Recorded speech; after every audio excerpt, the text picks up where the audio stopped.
Rachel, thanks. All right, Manchester Road Race coming up on Thursday. A lot of you are going to hit the ground running, but the question is how to do it in a healthy way. We want to make sure you make it to Thanksgiving dinner healthy. Well, orthopedic surgeon and sports medicine specialist Dr. Robert Waskowitz joins me right now, joins us on the show. Not his first time here, to tell you what you need to know to make sure you stay healthy. Doctor, good to see you again. It's great to be back. It's a privilege to be here. Yeah, and glad to have you, and glad to have Orthopedic Associates of Hartford helping to sponsor the Manchester Road Race.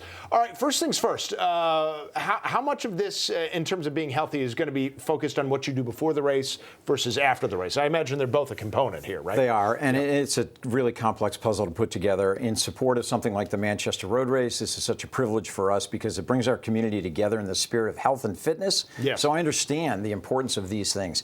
Training is key. I look at injury as repetitive micro trauma. Mm-hmm. So for us, it's trying to maintain the pillars of this foundation that an athlete builds towards something like the Manchester Road Race, based on three things from my perspective: stretch, strengthen, and cardio. Those are the foundational parts of staying active and protecting so you don't wear out too early. You mentioned repetitive microtrauma. I interpret that to mean making small mistakes in how you're approaching it that build up over time. Right. So what are those mistakes? That can lead to these problems like an Achilles tendonitis or a plantar fasciitis. So you have to really listen to what your body tells you. Mm-hmm. If you have that little tweak, if you have that little problem, the key for us is recovery. Back off, slow down, work on that stretching component, because that dynamic stretch, keeping you fit and active, joints work within a certain range, so that muscle group needs to be maintained. Stretching is key for this. Yes.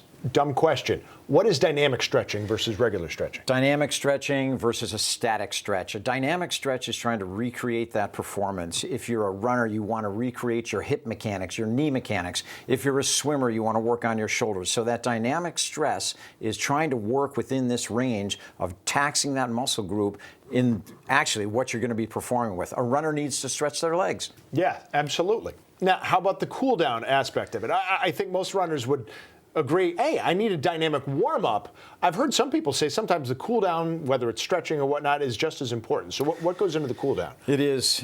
It's balance. Mm-hmm. And it's trying to find that pattern that you can challenge your system, build your foundation, but then you need to recover. That cool-down phase, I use this analogy all the time. We're engines, and our joints are engines. So if you run the engine pretty hard, you need to let it cool down.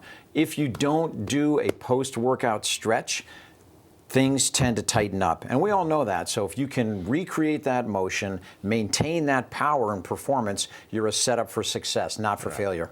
Is there anything in terms of sort of the distance training? I'm looking at this for my 14-year-old. He's going to be running the road race for the first time. He's used to doing 5Ks in cross country. So he's got to stretch it out a little bit to get to closer to 5 miles. I want to make sure he doesn't overdo it. Training is key. Training is key, and you need to set yourself up. So if you have some training that you're going to be doing, you need to train with purpose. If you're going to run a 5K, if you're going to run a 10K, if you're going to do a half marathon, or if you mix it up and you do a triathlon, you need to train those muscle groups prior to getting into that event. If you go in cold, you're going to have a problem.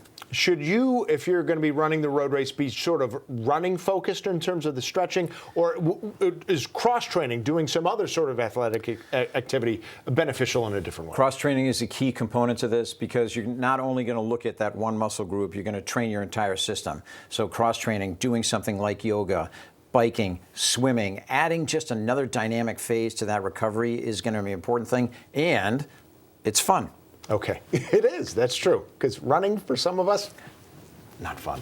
Lastly, I want to talk about what people can do just to make sure that they're as healthy as they can during the road race. What are the injuries that you most commonly see in running? And also, I'm a little worried about wet weather, too, maybe slips and falls. What do you tend to see with that the most? Most of the running injuries that we see are repetitive, and it's not necessarily an acute problem. Sure, you can hit a pothole and you can twist an ankle or tweak a knee, but it's more this use and overuse.